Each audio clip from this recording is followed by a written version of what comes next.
Je tako visok pa namo, kaj moraš videti, da imam novo frizuro? Ja, živa, Eleni, kje ste kako ste, nekaj tukaj? Mogoče unicorn ponovim? Zdaj sem že malo skuštrana, no, odreče bilo ful lepo, pač bolj vsaj mečkam drugač, pa pramena imam pastelna po 3 barvah. Več ne bom razlagala, zdaj moški ste tako kao, kaj je novega, nič ni novega. Vseh sem si mislila, da bom mogla na zeleno, ker sem kao alien, ampak, familija se je pridružila tudi ona. A veste, ker je lahko je tako, or she can be like that. Moj mi prav, da je to, da sem to jaz basically med PMS-jem. In logično, zaradi te dveh lastnosti je ime Moody. Ok, današnji video pa govori o velikanih.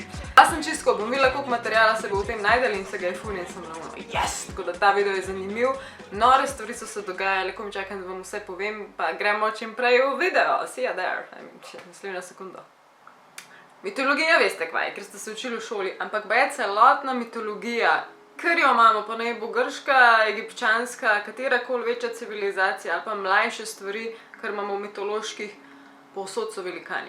Je ideja zasnovana tako, da ne bi bili velikani potomci vesoljcev ali pa bogov ali pa mogočnih velikih angelov. Torej, ti bogovi ali pa mogočni angeli ali pa alieni ne bi imeli seks z ljudmi in posledično otroke. In ta mešanica ne bi bila ta nova vrsta velikanov. Ampak ne za zdaj preveč osredotočiti na to, to je zdaj ta mitološka razlaga, ki jo by the way najdemo tudi v Bibliji, ampak pustimo to zaenkrat. In še DNA, ki ga najdejo, torej DNK, ki ga najdejo v najstarejših možnih delčkih in kosteh in vsem tem ne bi imel nek DNA, ki ni tipično človeški, torej mogoče je nekaj na tem. Tako, meni je to tudi jasno, tisto, kar nas v šoli naučijo in kar nam vsi razlagajo in kar je znanstveno potrjeno, je Darwin trenutno. Darwin je uveljavljen. Ampak to je ena izmed teh stvari, ki jaz za njo razmišljam tako, kot glede vsega. Nič ne vemo in fajn je, da vemo, da nič ne vemo in če nam nekdo nekaj pove, pa ne piše zraven znanstveno potrjeno od 5000 znanstvenikov, zakaj moramo še zmeraj to verjeti? Pač, če je nekdo nad tem znanstvenikom in med drugimi znanstveniki in bo rekel, kaj ne rečejo in to je to, zato pa Illuminati obstaja. Po vsej verjetnosti se ves čas po celem svetu, sicer mogoče največ v Severni Ameriki, najdujejo, izkopavajo ostanki velike kosti in tako dalje, ki bi po vsej verjetnosti pripadali velikanom, ampak so te stvari popolnoma prikrite. Ena velika misterija obstaja in sicer, da ni bilo nikdar nobenih podatkov o teh kosteh, da bi bile hranjene in zapisane v muzejih. Ampak to ne bi bila konkretna laž, ker pa je včasih je bilo vse to popolnoma lepo razstavljeno in javno v muzejih. Že omenila, ne bi predvsem ta okostja in ostanki izvirali iz Severne Amerike. In velikani ne bi bili tesno povezani z območji, kjer so tist čas tam živeli tudi prvotni naseljenci Indijanci. In vse tiste kosti, ki ne bi bile takrat najdene, naj bi jih zaradi Federal Perpetuation Law, ker tega nisem znala pa prevesti, mogli vrniti njim. Torej spet potem, ko bi to bi bilo vse skrito. Obstaja zelo, zelo močna teorija zarote in sicer, da naj bi bili znanstveniki oziroma res velike skupine znanstvenikov, tistih najbolj pomembnih, najbolj mogočnih na prehodu v 20. stoletje prisiljeni, da so vse to skrili, ker je pač takrat so se odločili, tega ne bo nikdar in tudi zdaj, če pride na plano, pohlačijo skrijejo. Današnji znanstveniki, tisti, ki si dovolijo spregovoriti, ki si upajo spregovoriti, rečejo, da je ta celotna tema o velikanih radioaktivna, basically to pomeni, da je nedotakljiva, ne hoditi blizu, ne govoriti o tem. Imate na internetu veliko videov, ki so zelo vprašljivo, dvomljivo pravili, naprimer tale.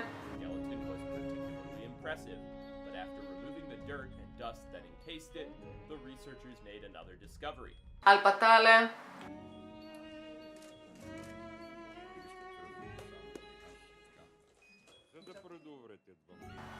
To so dobesedno samo kratki videi, za katere lahko samo ugibamo, kaj na tem ali ne. Pomete pa take, kot je tale, na Tajskem greš v te jame. To so kao Kanab Nam Caves in jaz ful veselo gledam ta video in tako, o moj bog, glej tega čudovitega velikega velikana, kaj je dobesedno zavit v okostje kače, tako amazing in boj valjda dojameš, ko pogooglaš vnaprej detajle, da je to samo neko umetniško delo enega umetnika, ki je pač to sestavil, tako da ne vsemu verjeti.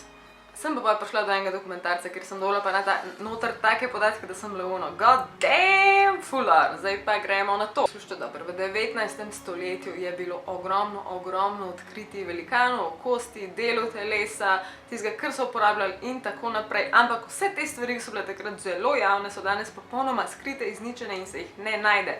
hvala Bogu so jih najdeli za ta dokumentarc in sicer predvsem na podlagi člankov. V teh časih je bil itak glaven medij časopis in večkrat na leto, tako veliko, tudi 10-krat na leto je bilo na naslovnicah, kako so predvsem po Severni Ameriki našli velikookostje in res gromozanske velikane. In velikosti teh velikanov grejo vse tako od 8-9 feet velikosti do 30, če ne celo 35 feet velikosti. Če to prevedemo, je basically od 3 metrov, recimo več kot 10 metrov velikosti, tam 10 do 12. Časopis, ki je takrat veliko pisal o tem, je bil New York Times predvsem. Oni so takrat izkončno teh izkopanin najdel, a sem rekla izkončno, neskončno. Velikrat so tudi pokopani, da jih je po več skupaj in oni so takrat bili, jasno jim je bilo, da so to velikani. Niso rekli, wow, neki smo, so rekli pač ja, giants. Ful enih giantsov je bilo in takrat je bilo to njim normalno. Sam zdaj so nam to skrili, nam je to tega ni bilo, tega. In tudi valjda vam bo vaša profesorica za zgodovino to zanikala, ker valjda niso tega učili na faksu, tako da ne obstaja, prepovedano je. V enem izmed teh člankov recimo pišejo o Lubani, ki je bila 2-krat večja od človeške, bila je najdena blizu Victoria County. Jasno, članki tudi pa še iz 20. stoletja, smo bili začetka 20. stoletja. Jaz srčno upam, da sem najdla te članke, da jih lahko približno zraven napopam, da boste lahko mogoče videli, povečali, karkoli si prebrali, ker vsega ne bom prevajala, ker je preveč. Pa upam, da najdem tole mapo čez ekran, kjer kaže, koliko dejansko teh odkritij in člankov je nastalo samo na področju Severne Amerike. Bolj slavna je tale slika, Picture of Giant Mummy, torej slika orjaške mumije, velikana basically. V tem obdobju, zdaj ne vem, je to začetek 20. stoletja, je obstajal The Great Smithsonian.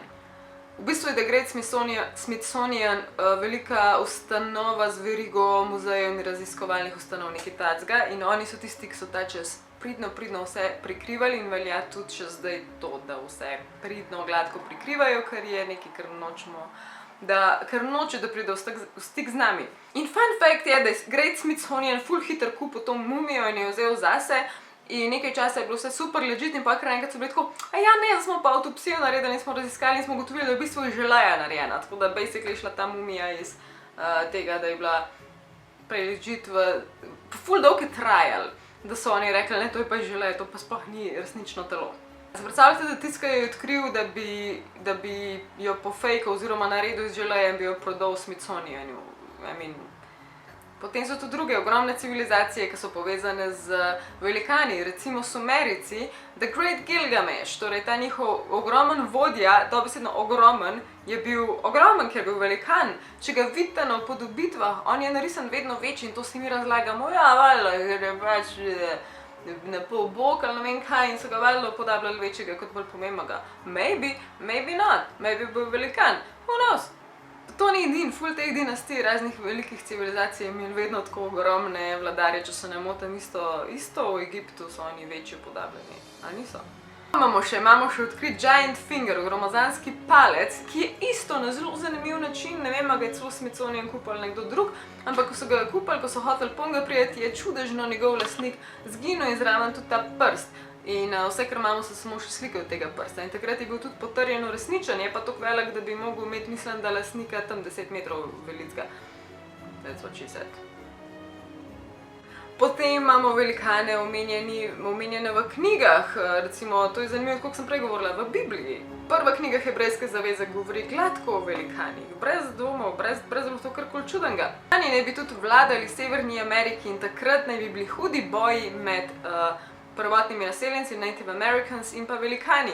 Fun fact, Stonehenge, to nikoli ne vem, če prav rečem, originalno ime je Giant Stance or the Giant's Ring. Pojavljajo se posod, pojavljajo se v videu. Imate video, nek japonski video z velikanom, upam, da sem to najdla, kjer se on gladko sprehaja po ulici. V to se nisem poglabljala, resničen ali ne, najprej sem videla, sem tako čista lutka, ampak pa, ko ga bolj gledaš na konc te movie, pa kako so ga izvirno naredili, tako netipična oblika, ker ne bi imel iste oblike kot človek, ker je to veliko težja zadeva. In deluje že tako malo ležit, wow! Mi imamo pomorščaka Ferdinand Magellan, jaz upam, da to prav izgovarjam. On je potoval s svojimi 5 ladjami in je šel v tem primeru na jug Južne Amerike, čez dol jug. In je isto naletel na velikana na obali. On takrat še ne vedel, da obstajajo in opisuje, da je bil tam da je plesal, pel v bistvu pač nekaj robustov okoli pa skakal in da je si metal pesek nase. In ko so se soočali, so si ne li dali roke, ker ni razumel, kaj hočejo, ampak je pokazal gor, ker je velikan mislil, da so oni prišli kot vesoljci iz neba, ali angeli, ali whatever, ker so bili tako mečkani, oni pač mislili, da so iz neba, da smo ljudje z neba, ker on njih prej ni videl. Eni pomoščaki pišejo, da so videli mesta, kjer so živeli skupaj in gianti in pigmici, se pravi ekstremno majhni ljudje in ekstremno veliki velikani. Zadnje čase je ful popularen tale giant footprint. Ne bom veliko razglabljala o njemu, videla sem ga po mojem na TikToku, ampak mi je ful zabavno, ker en znanstvenik pove, prej bi prišli z neba alieni in bi zlizali z jeziki tole ven iz stene, kakor da bi to naredila erozija. Torej, če ni naredila erozija in če ni nek umetnik, čeprav to je že ful staro, potem, ja, giant footprint. Je pa zanimivo, da prva stvar, ki jo pogooglaš oziroma ki jo daš v YouTube, neki giants, a so gianti obstajali, dobiš enega znanstvenika, ki valjda zgleda ful uveljavljen in ful pomemben in ful pameten in jasno tudi ful star, ki se predstavi in vse, kar začne in takoj pove, je to, da reče, a so gianti kdaj bili? Seveda, da ne. Imam tukaj kosti, majčkeno večje, ker če jih ful dolgo, on to na dolgo to razlaga in če to kos pretvorimo dejansko obliko človeka, sploh ne dobimo višjega človeka, dobimo samo robustnega človeka, ker mu dejansko verjamem, ampak je pa druga stvar, če bomo mi verjeli temu, da res ni nobenih dokazov in česar, ker pač kdo drug se bo lažje zlagal, kakor nekdo, ki je na toliko visokem položaju, da je zaposlen pri National Geographicu kot nek uraden znanstvenik. Temu še najmanj zaverjeti. Pardon, ker grem čez znanost, samo še bolj me pa jezi, da noben ni pripravljen niti majčkeno tako izven okvirjev pomisliti in pač ne verjeti vsemu, kar nam povejo, pa tudi, če piše, da je znanstveno. Kaj vse je bilo? Na eni točki je bilo znanstveno, da je pač Zemlja ravna. Še to jaz ne bom reči, da ni. Ne vem, zakaj vedno mislimo, da vse vemo. Jaz mislim, da nič ne vemo. Če to povem, ker res blabetam v tem videu, ampak imeli smo giant gobe, včasih ni bilo giant dreves, pač koliko so zdaj, ampak so bili gromozanske gobe, imeli smo ogromne živali, imeli smo dinozavre, imeli smo gromozanske boje, kače. Zakaj ne verjamemo, da bi imeli ogromne ljudi? Smejte se, vidimo kmalu, Ellen, mam out, aj čau, mua.